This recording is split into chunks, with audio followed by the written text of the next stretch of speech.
ये तो एकदम बदतमीजी पे उतर गया है एनटीए।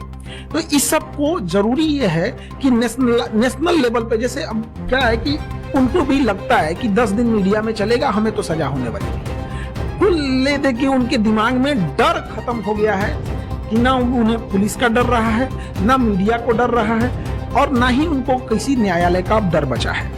उन्हें ये लगता है कि 10 दिन मीडिया में बात चलेगी, मीडिया को एक मौका मिल जाएगा और उसके बाद ये लोग शांत हो जाएंगे। अल्टीमेट हम आपसे पूछते हैं या किसी से पूछते हैं, 2024 में जिन लोगों ने पेपर लीक किया था उन्हें कौन सी सजा हुई है, या उसका फाइनल मास्टरमाइंड तक कोई पकड़ा गया है? जब तक उस फाइनल मास्टरमाइंड और पूरा नेक्सस नहीं तोड़ा जाएगा, उसे सार्वजनिक तौर पे सजा नहीं दी जाएगी, तब तक ये चीजें चलती रहेंगी।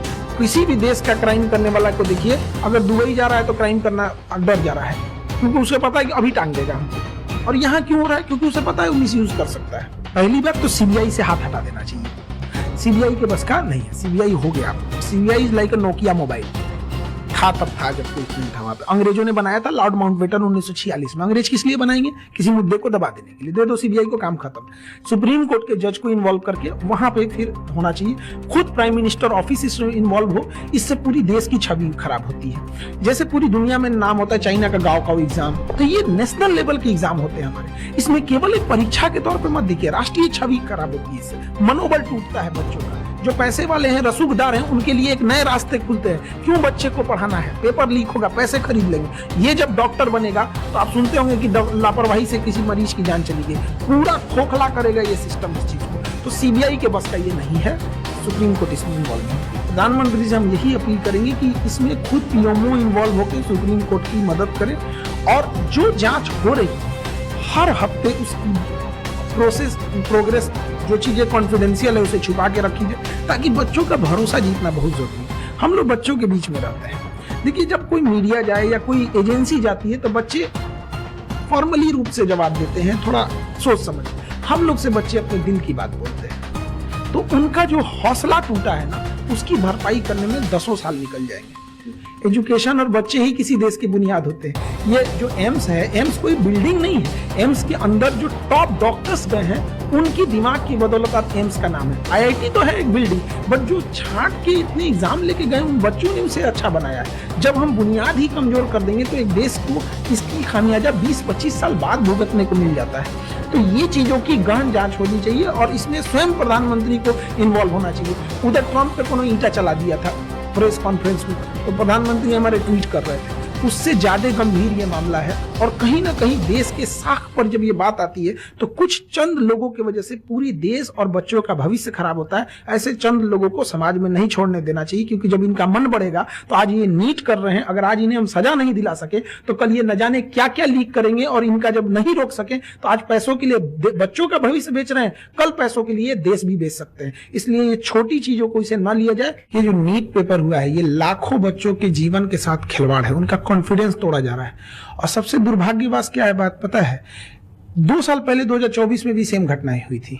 सीबीआई इंक्वायरी हुई, कुछ नतीजा नहीं निकला, जिसका ये मनोबल बढ़ गया। फिर इस बार किया उन्होंने। लाखों बच्चों का भविष्य खराब होता है इससे, और कॉन्फिडेंस खराब हुआ अलग। और आपको सबसे अद्भुत बात क्या लगेगी, इसकी जानकारी किसी एजेंसी ने नहीं दिया, बल्कि इसकी जानकारी सबसे पहले बच्चों ने सरकार के पास पहुंचाई कि हमारा पेपर लीक हो गया है, देखिए यहाँ पर। गवर्नमेंट की जो एजेंसी है उन्हें ये पता चलना चाहिए यहाँ पे। तो हमने जो एजेंसी को दे रखा है ये पेपर लीक, ये एग्जाम कराने के लिए, ये समझ में नहीं आता इन्हें पेपर कराने के लिए दिया गया या लीक कराने के लिए। एनटीए को दिया गया, नेशनल टेस्टिंग एजेंसी। उसका नाम होना चाहिए नेवर ट्रस्टेबल एजेंसी।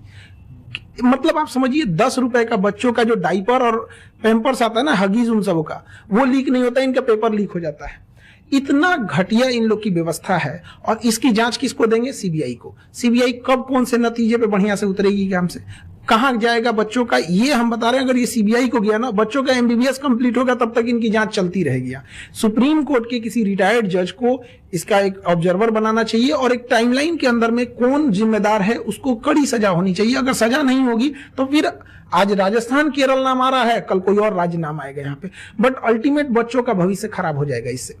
एकदम खिलवाड़ किए हैं। प्रधानमंत्री को इसमें व्यक्तिगत रूप से इन्वॉल्व होना चाहिए, और कड़ी से कड़ी उन लोगों को सजा दिलाना चाहिए, और सुप्रीम कोर्ट को भी इसमें आगे आना चाहिए। देखिए, इसमें लॉस कहां होगा, जब कभी भी हिस्ट्री उठा के देखिए, जब भी पेपर लीक होता है तो अगला जो पेपर होता है वो एजेंसी ऐसी दुश्मनी करके बनाती है। 2024 में पेपर लीक हुआ नीट का, उसके बाद क्या हुआ, बच्चों के जान निकाल दिया गया, इतना टफ बनाया। 1997 में लखनऊ से होता क्या है, IIT JEE का पेपर लीक होता है, उसके बाद जो टफ बनाया, जान निकाल देता है बच्चों का। 2015 में नीट न होके AIPMT जब होता था, तो जब पेपर लीक हुआ था उसके बाद इतना टफ बना देता है कि बच्चे अब डिप्रेशन में चले जाएंगे। यहाँ पे सोचिए उन बच्चों का क्या होगा जिनका 700 से प्लस नंबर आ रहा था, जिसका 650 आ रहा था। हर बच्चे का अपना एक स्ट्रेंथ होता है, कोई टॉपर होते हैं, कोई सिलेक्शन वाले होते हैं, कोई रैंकर्स होते हैं। तो जिनका सिलेक्शन इस बार हो रहा था, ऑफिशियल वेबसाइट से उन्होंने आंसर की मिला लिया था। अब बच्चे हम लोग के पास आ रहे हैं डिप्रेशन लेके। एक बच्चा था, इतना पढ़ने में बढ़िया था, उसके यहाँ उसकी मम्मी डेथ कर गई थी इसी जनवरी में। उसको हम लोग ने इतना मोटिवेट किया कि बच्चे देखो पढ़ाई करो, अच्छी बात है, अगर अच्छा एग्जाम निकाल लोगे तो तुम्हारे सब कुछ घर की चीजें सही हो जाएगी। आज वो बच्चे को हम किस मुंह से जाएंगे वहां पे? आज वो पूछ रहा है हमारे ऑफिस में, हमारे पास हिम्मत नहीं है कि उसके सामने जाके कह सके, वो तो टूट जाएगा। और NTA को क्या समझ में आ रहा है? तो ऐसे बच्चों को, बहुत सारे ऐसे बच्चे, NTA कह रहा है कि हम दोबारा फॉर्म नहीं भरवाएंगे, दोबारा पैसे नहीं लेंगे, जो बच्चे रजिस्टर्ड किए थे उनका दोबारा एग्जाम ले लेंगे। NTA वाले लोग करोड़पति हैं, घर में बैठे हैं। ऐसे भी बच्चे हैं जो कर्ज लेके एग्जाम देने गए थे, जिनके पास 500 रुपया मायने रखता है। किसी के पिताजी सड़क पे ठेला लगा रहे हैं, उसके लिए सोचिए, उसको सेंटर उठा के फिर भेजिएगा 1500 किलोमीटर दूर, वो कैसे एग्जाम दे पाएगा? खिलवाड़ बना के रख दिया गया है। और इसमें जो लोग कोचिंग को धंधा बना के रख दिए हैं कि इतने पैसे ले लो और ये कर देते हैं, इन लोगों के खिलाफ तो सख्त कार्रवाई होनी चाहिए। इनकी गहन जांच होनी चाहिए कि ये कोचिंग एक होना चाहिए पढ़ाने के लिए। जो भारत का कल्चर था गुरु दक्षिणा वाला, कि हम पढ़ा रहे हैं यहाँ पे, ये लोग अरबों खरबों का व्यापार बना के उसको रख दिए हैं। इनके पास अथाह अकुल पैसा संपत्ति आ गया है कि इनके लिए पेपर लीक कराना चुटकी का खेल हो गया है। टॉपर ऊपर को कहीं से ले आ देना इनके लिए खेल हो गया है। तो इस पे भी गहन जांच हो ताकि बच्चों का भविष्य ना बर्बाद हो। ये CBI जांच के चक्कर में बच्चे अंधकार में पड़े हुए हैं, उनका कोई सुध लेने वाला नहीं है। सोचिए